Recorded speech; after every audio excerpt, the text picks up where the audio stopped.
Nah, saat ini tentu saja sedang kita kaji, sedang kita pertimbangkan, kita belum mengambil keputusan apapun juga. Tapi faktor-faktor yang dipertimbangkan itu banyak. Ini bukan hanya simply kita naikin naikin gaji gitu, nggak seperti itu. Izin, Pak Menteri. Rekan-rekan media, selamat siang semua. Assalamualaikum warahmatullahi wabarakatuh. Tadi ada beberapa pertanyaan terkait dengan tempat kami, baik di tepatnya tadi pertanyaan ditujukan kepada Pak Menteri, tapi juga ada yang spesifik kepada DCA. Sebenarnya sih sama mirip-mirip juga sih pertanyaannya ya. Tapi pertama tadi yang disampaikan oleh pertanyaan kepada Pak Menteri dari Magdalena ya, DRRI. Pada intinya kita baru saja menerima surat dari Menpan. Nah, saat ini tentu saja sedang kita kaji, sedang kita pertimbangkan, kita belum mengambil keputusan apapun juga. Tapi faktor-faktor yang dipertimbangkan itu banyak.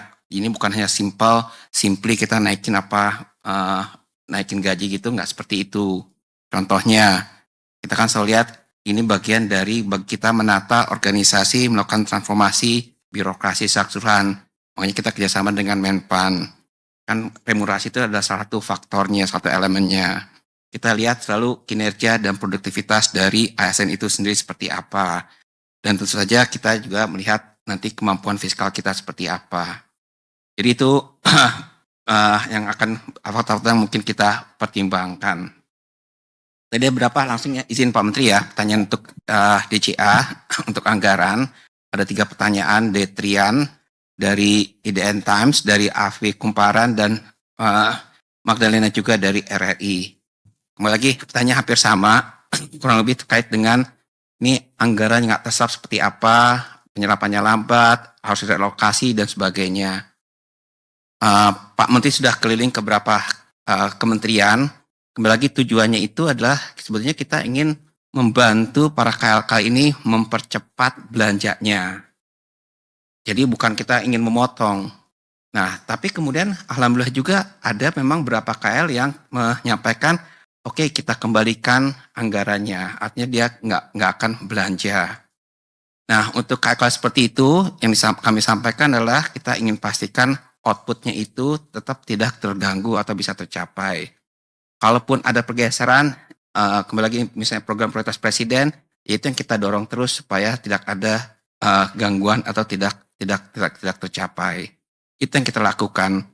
Jadi kalau ditanya sampai dengan tadi sampaikan oleh Pak Wamen, belanja KL kita itu kan sampai dengan Oktober ini sudah 75,4%. Itu kan cukup baik. Memang ada revisi-revisi dan sebagainya. Kalau angka dengan Pagu yang revisi itu sudah mencapai 67% dari Pagu outlook-nya. Itu yang kita dorong terus dalam 1,5 bulan terakhir ini supaya tadi belanja ini bisa optimal. Kembali lagi intinya adalah bagaimana membantu mempercepat pertumbuhan ekonomi. Jadi tujuannya itu sekedar memotong atau menginikan belanja-belanja tersebut. Kita ingin belanja itu benar dimanfaatkan sebaik-baiknya. Mungkin itu pertanyaannya ya, karena yang 3 pertanyaan tadi itu sebenarnya mirip-mirip saja terkait dengan tadi penyerapan anggaran, geseran anggaran, dan sebagainya. Mungkin itu Pak Menteri, kami kembalikan. Oke, terima kasih. Silakan Pak Sipa. Pak Bimo, silakan Pak. Terima kasih Pak Menteri, teman-teman media sekalian. Ada 7 pertanyaan yang bisa saya kelompokkan nomor 1, 2, 4. Nomor 1, 2, 4 itu terkait dengan strategi mengejar target penerimaan pajak sampai dengan akhir tahun 2025, kemudian strategi untuk mengamankan penerimaan pajak di 2026, kemudian terkait dengan bagaimana DJP menjaga integritas supaya tidak mengganggu laporan SPT tahun depan. Jadi pada prinsipnya di 4 atau 5 pekan yang terakhir ini kita akan yang pertama itu menghabiskan semua bahan yang ada, jadi bahan-bahan yang terkait dengan penggalian potensi, bahan-bahan yang terkait dengan mirroring data, bahan-bahan yang terkait dengan pertukaran data internal Kemenkeu dengan Bea Cukai, dengan Direktorat Jenderal Anggaran khususnya bagian PNBP, kemudian data-data yang akan habis untuk audit dan juga untuk penegakan hukum akan kita selesaikan sampai Desember. Kemudian selain itu tentu ada juga dari strategi kami untuk menegakkan hukum yang multi-door approach. Multi-door approach ini tentu dengan semua aparat penegak hukum, kemudian menggabungkan antara tindak pidana perpajakan, tindak pidana korupsi, tindak pidana pencucian uang, itu juga akan kami tuntaskan, yang bisa kami selesaikan tahun 2025 akan kami maksimalkan penyelesaiannya. Lalu yang terkait dengan 2026, ini tentu seperti tahun sebelumnya, kita akan lebih memperbaiki dan lebih memperkuat sistem pelayanan elektronik, termasuk juga probis-probis yang sudah semakin bagus yang dikerjakan dengan Cortex untuk pengawasan pembayaran massa, kewajiban pajak tahun berjalan, maupun untuk pengujian kepatuhan kewajiban pajak tahun-tahun sebelumnya.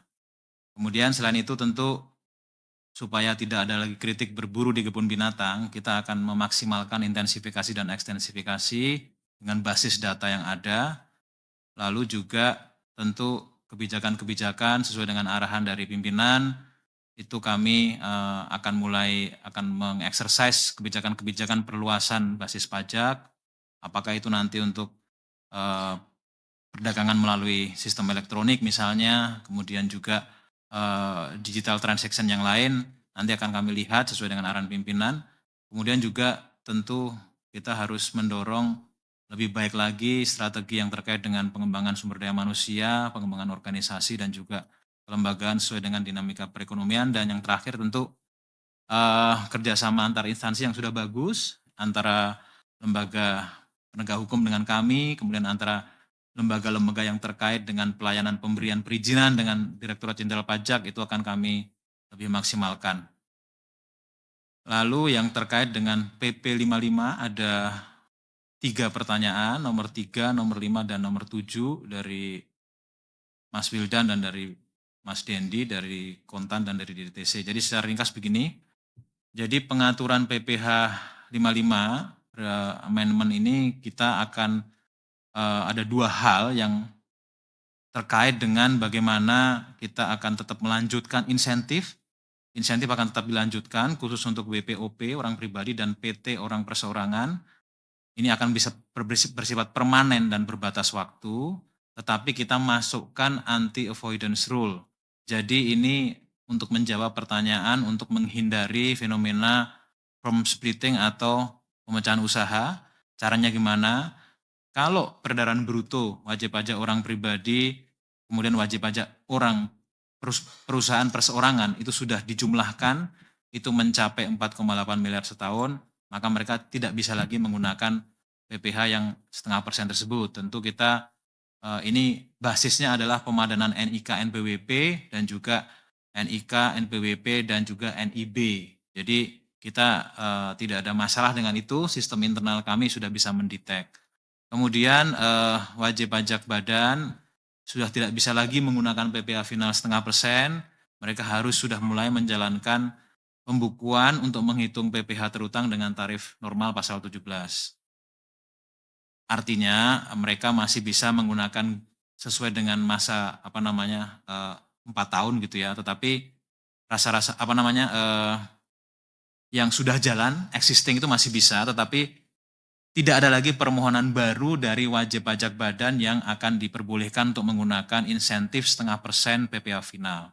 Artinya CV, kemudian PT, firma, yang lain-lain tidak bisa lagi digunakan untuk mendapatkan insentif tersebut. Di luar itu tentu kita juga memperkuat regulasi terkait dengan pengawasan dan juga kepatuhan. Kita sudah berkolaborasi data dengan banyak kementerian, instansi, lembaga, dan juga Pemda. Ini kita bisa memaksimalkan untuk pengawasan juga. Lalu yang terkait dengan pertanyaan yang nomor 7 dari Mbak Lola, ini per data per 16 November itu aktivasi akun di Cortex yang BP korporasi badan itu sekitar 569.000 BP badan, orang pribadi sekitar 2,6 juta. Jadi sudah ada 3,18 juta yang sudah mengaktifasikan akunnya. Kalau dari sisi persentase sekitar 21,6%. Adapun yang WP orang pribadi dari 2,6 juta yang sudah meregistrasi kode otorisasi dan digital signature itu sudah ada 1,6 juta atau 11,92% dari total WP terdaftar. Kami terus melakukan kerjasama supaya aktivasi dan juga supaya registrasi kode otorisasi ini semakin tinggi. Salah satunya ada SE Kementerian Pan-RB yang mewajibkan semua ASN, TNI, Polri untuk segera mengaktifasi akun dan meregistrasi kode otorisasi melalui Cortex paling lambat 31 Desember 2025. Tentu kami juga menghimbau masyarakat pembayar pajak yang baik supaya terus untuk mendaftarkan secara sukarela aktivasi identitasnya di Cortex. Kami juga bekerjasama dengan perusahaan-perusahaan, dengan wajib pajak korporasi dan juga para pemberi kerja untuk meningkatkan aktivitas pendaftaran Cortex-nya di lingkungan usahanya masing-masing. Kemudian ada pertanyaan yang terkait dengan akselerasi penagihan. Ini juga izin mengupdate apa yang sudah disampaikan oleh Bapak Menteri. Data terakhir per hari kemarin dari target kami di sampai bulan Desember sekitar 20 triliun kami sudah bisa mengumpulkan dari 200 pembayar pajak yang melakukan tunggakan terbesar tersebut itu sekitar 11,487 triliun rupiah. Ada kenaikan yang cukup signifikan di minggu terakhir ini dari minggu kemarin Jumat sampai hari Rabu 1,3 triliun rupiah, jadi total 11,487 triliun. Kami masih terus akan mengupdate ini tentu dan khususnya untuk yang inkrah komitmen pembayarannya juga sudah disampaikan kepada kami. Itu yang bisa kami sampaikan, terima kasih.